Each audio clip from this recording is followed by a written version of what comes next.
One September morning, I woke up to the sound of the phone ringing in the living room. My heart tightened, as if I knew something bad was about to happen. Just as I feared, Matthew's, my husband's voice came through, excited but cold. "Annie, Mom and I just arrived at the airport. Paris is going to be amazing. Make sure you take care of Dad, okay? We'll probably send you some pictures next week." The call ended abruptly with a long beep, leaving me in stifling silence. I put the phone down, feeling empty inside. The large mansion in the suburbs of Seattle gleamed under the morning sun but felt as cold and desolate as an empty fortress. I glanced around at the walls adorned with expensive art and crystal chandeliers. Somewhere inside, Mr. Henry, my father-in-law, lay motionless on the large bed in the west wing, where he had spent the past 3 years in a near catatonic state. Matthew and his mother Eleanor always had convenient excuses to leave me alone with the responsibility of caring for him. "I have urgent work, Mom needs a relaxing getaway," they would say over and over again. But I knew the truth. They didn't want to be burdened by responsibility. To them, I was nothing more than a tool to maintain the illusion of their perfect family image. At 33, I had given up my career and personal ambitions since marrying Matthew. At first I believed he loved me, but I eventually realized that what he truly needed was a compliant wife to please his mother. Eleanor liked to control everything, from the house's decor to the way I spoke. Her compliments always carried an undercurrent of supervision and control. "You're taking great care of Mr. Henry, Annie," she often said with a fake smile, but in her eyes I saw the real message. I wasn't allowed to abandon this role. I walked to the living room, stood by the large window and gazed out at the garden. The maple trees had started changing color, their red leaves vibrant, but I felt no sense of relief. Everything in this house suffocated me. It was a lavish prison, where I was trapped by obligations and promises I had never willingly made. I turned away from the window and entered Mr. Henry's room. He sat quietly in an old armchair near the window. His cloudy eyes seemed unfocused, staring at nothing in particular. Over the past 3 years he had become a shadow of his former self. A once successful businessman, now living like a faded monument. I sighed softly and adjusted the blanket over his legs. "Do you need anything?" I asked gently, not expecting a response. But to my surprise, he slowly turned his head and gave me a brief, evaluating look. It lasted only a moment but was enough to leave me unsettled.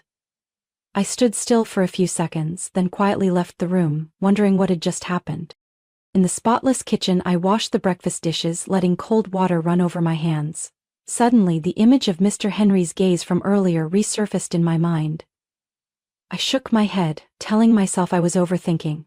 But deep down, I couldn't shake the feeling that something was about to change. And maybe I should prepare for it.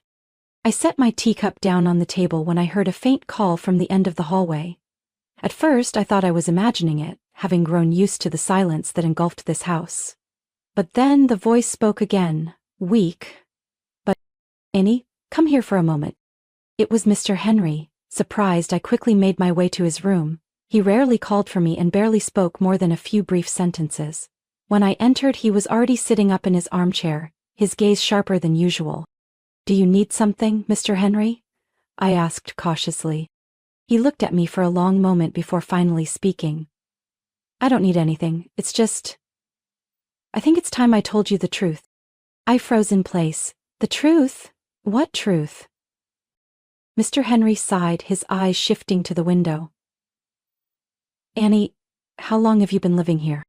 "Since I married Matthew, more than 3 years," I replied, puzzled by the strange question. 3 years, he repeated, his voice filled with reflection. 3 years you've lived here like a prisoner in your own home. Have you ever wondered why things are the way they are? I didn't know how to answer. The truth was, I had wondered about it before, but daily responsibilities had made me forget those questions over time. "Annie, I'm not really sick," he suddenly said, his tone firm and resolute. His words hit me like a slap. I stared at him in shock, unable to believe what I had just heard.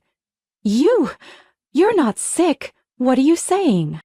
Mr. Henry nodded slowly, his face devoid of any sign of jest. "I've been pretending to be ill. For the past 3 years, I've only wanted to observe how this family would treat me and each other when they thought I was dying." I held my breath. overwhelmed by the revelation.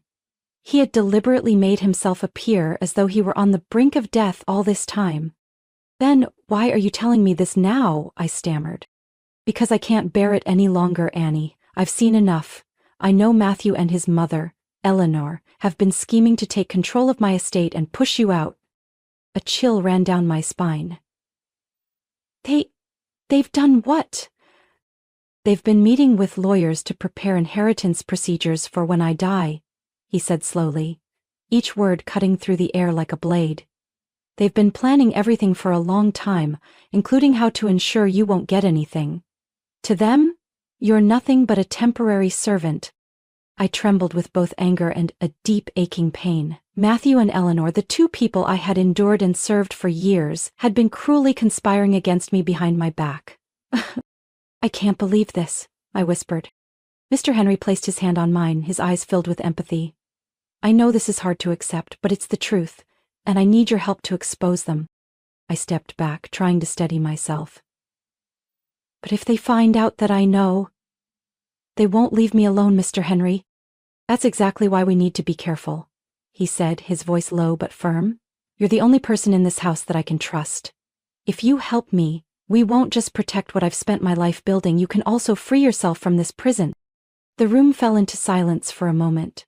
I lowered my gaze to my hands, thinking about everything he had just said. Finally, I gave a slight nod. "I'll help you." A glimmer of hope appeared in Mr. Henry's eyes, but I knew that the real battle had only just begun.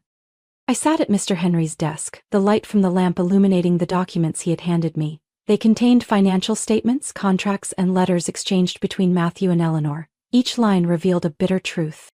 "Everything I've gathered is here," Mr. Henry said slowly.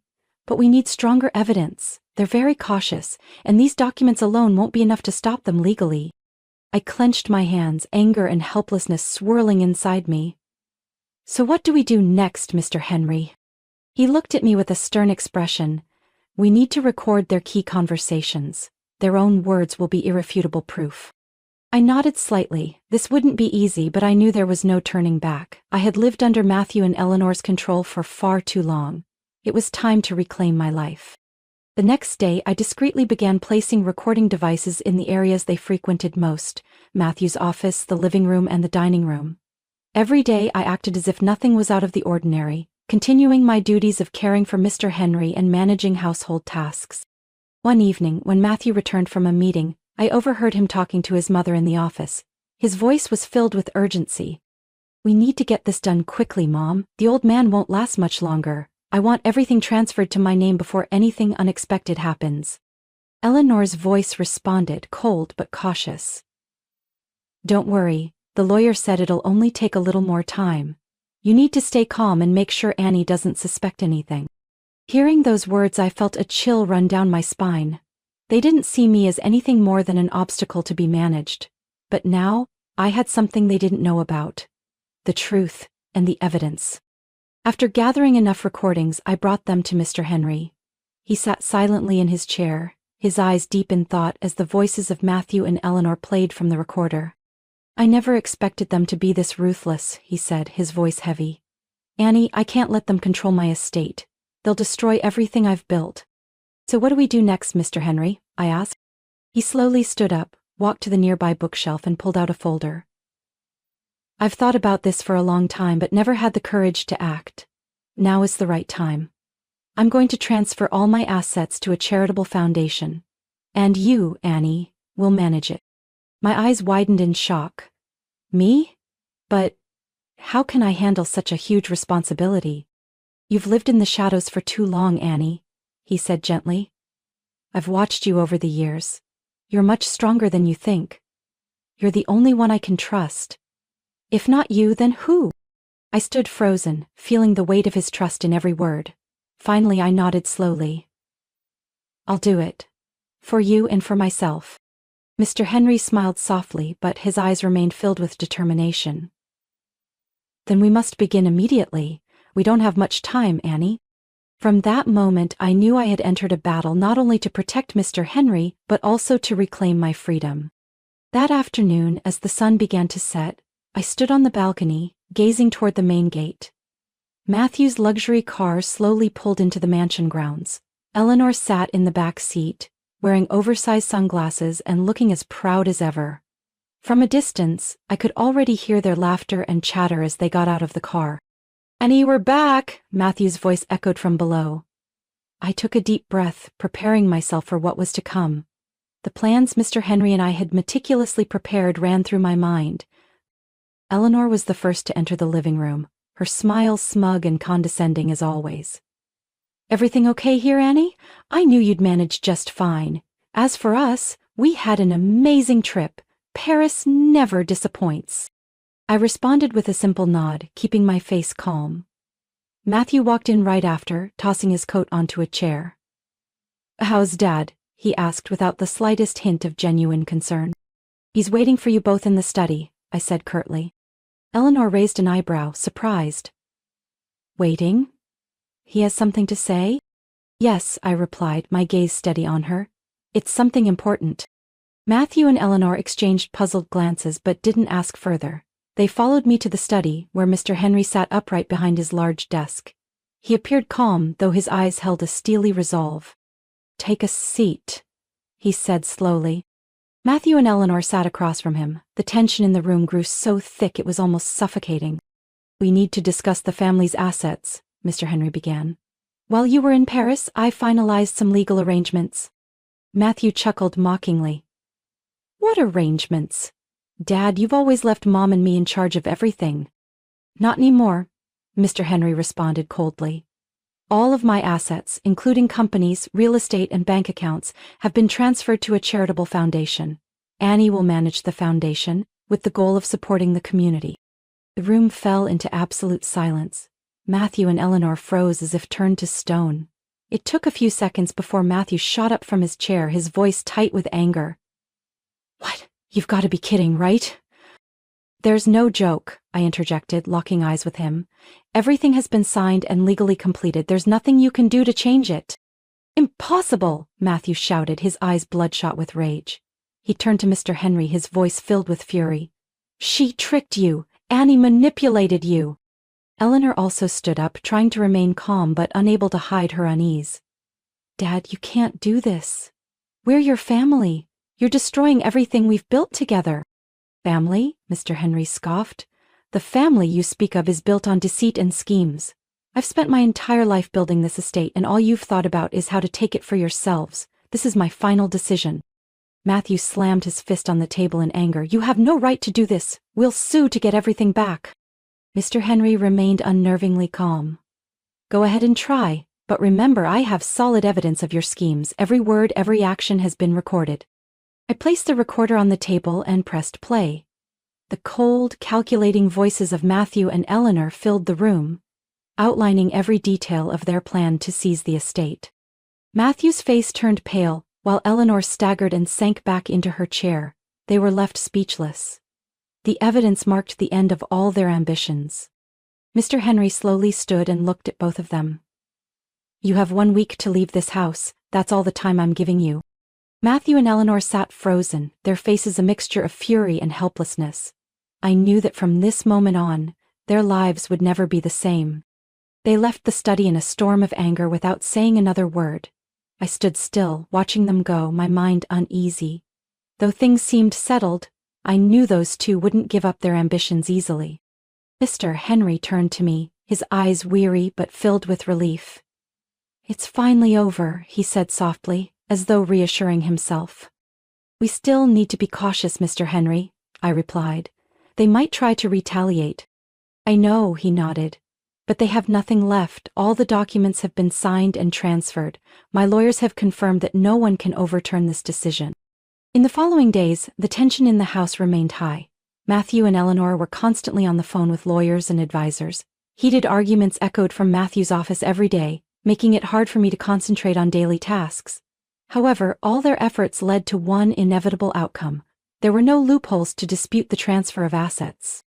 One afternoon, while I was preparing dinner in the kitchen, Matthew walked in. His face was filled with anger and frustration. "Annie, do you really think you've won?" he growled, stepping closer to me. I lifted my head, meeting his gaze calmly. "This isn't about winning or losing, Matthew. This is about fairness. Mr. Henry saw the truth about both of you and decided to protect what he's worked so hard to build. Matthews sneered. You're so naive. You think this will get you away from us? We'll find a way to take everything back, no matter how long it takes. I didn't flinch. Go ahead and try, but I suggest you prepare for a different life. Your days of living in luxury are over. Matthew clenched his fists but said nothing more. He turned and walked out, leaving me standing there feeling more relieved than I had in years. On the final day of the one-week deadline set by Mr. Henry, trucks loaded with Matthew and Eleanor's belongings rolled out of the mansion. I stood on the balcony, watching as they left. Eleanor glanced back a few times, her eyes filled with both regret and hatred, but she said nothing. In the study, Mr. Henry sat by the window, watching it all unfold. When the main gate closed behind the last truck, he let out a long sigh. They're gone. This house has finally reclaimed its true essence. I walked into the room and sat across from him. Now we can start over, Mr. Henry. We can turn this place into something meaningful. He nodded, his expression thoughtful. Yes. I let too many terrible things happen for far too long. But thanks to you, Annie, I can finally make things right. We're doing this not just for you but for others as well, I said, feeling the conviction in my words. We're going to create a place where no one will ever be treated unfairly like I was. Mr. Henry smiled. You truly are a strong person, Annie. I'm very proud to have you by my side. I didn't say anything more, but a deep sense of comfort filled my heart. The years of pain and suffering were now in the past. Ahead of me was a new path, one where I would no longer be a shadow in this house. I was now in control of my life, and I would never let anyone take that away from me again. A gentle breeze drifted in through the window, carrying the soft scent of the garden behind the house. I took a deep breath, feeling the freedom I hadn't known for so many long years. The mansion, once a symbol of power and luxury, had now been completely transformed. The cold, empty walls were replaced with vibrant paintings created by local children. Rooms that were once locked and silent were now filled with laughter and the sounds of workshops and community classes. As the president of the Henry Foundation, I still wasn't used to people addressing me with such respect and warmth. From a woman who was once dismissed and ignored, I had become a true leader. Miss Annie, we finished setting up the reception area, a young volunteer announced as I reviewed the event schedule. Great, thank you, keep following the plan, I replied with a smile, feeling relieved that everything was progressing smoothly. The grand opening ceremony of the Community Support Center took place that weekend. Families in need, elderly individuals, and young people seeking vocational training all attended. As I stood to give my speech, I saw hope and expectation in their eyes. Something I had once longed for but never thought I could achieve. We don't just aim to support people through hard times, I said to the crowd, but also to build a community where everyone has the opportunity to grow and thrive. This is not just a charity home. It's a place where people will find hope and unity. Applause echoed throughout the mansion grounds, but all I could hear was the strong beating of my heart, filled with pride. After the event, I found Mr. Henry sitting in his familiar armchair in the garden. He had declined to hold any further management role in the foundation, but always observed its activities with a satisfied gaze. Well done, Annie, you did it, he said as I approached him. Already. I couldn't have come this far without you, I replied softly. Mr. Henry was silent for a moment before speaking slowly. I've made many mistakes in my life, but trusting you was the best decision I ever made. Now, I've found the peace I've always longed for. I was deeply moved by his words. Mr. Henry, once a lonely and towering figure, had finally been able to lay down the burdens of his past and find redemption. He now spent most of his days writing his memoirs, documenting lessons he wished to leave for future generations. In the following months, the foundation grew rapidly. Educational, healthcare, and vocational support projects were implemented, bringing positive changes to the surrounding community. I was invited to speak at conferences and seminars, sharing my story to inspire other women facing oppression and injustice within their families. One day, while organizing documents in my office, I received a letter from a woman named Carla who lived in another state. She wrote that my story had given her the courage to leave a toxic relationship and start a new life. As I read each line of the letter, I couldn't hold back my tears. Annie, are you okay? Mr. Henry walked in, looking at me with concern. I'm fine. It's just that I never thought I could make such a difference, I said, quickly wiping away my tears. You've found your strength, Annie, that's the most important thing, he replied with a gentle smile. That afternoon, I stepped out into the garden. The gentle spring sunlight filtered through the green leaves, making me feel as though I stood in an entirely different world. This was the place where I had once felt imprisoned. But now it was where I belonged. A place where I could live and grow freely. The road ahead was still long, but I felt no fear. With the resilience I had built over the years, I knew I could face any challenge. I had emerged from the darkness, and was now shining a light to help others find their own paths.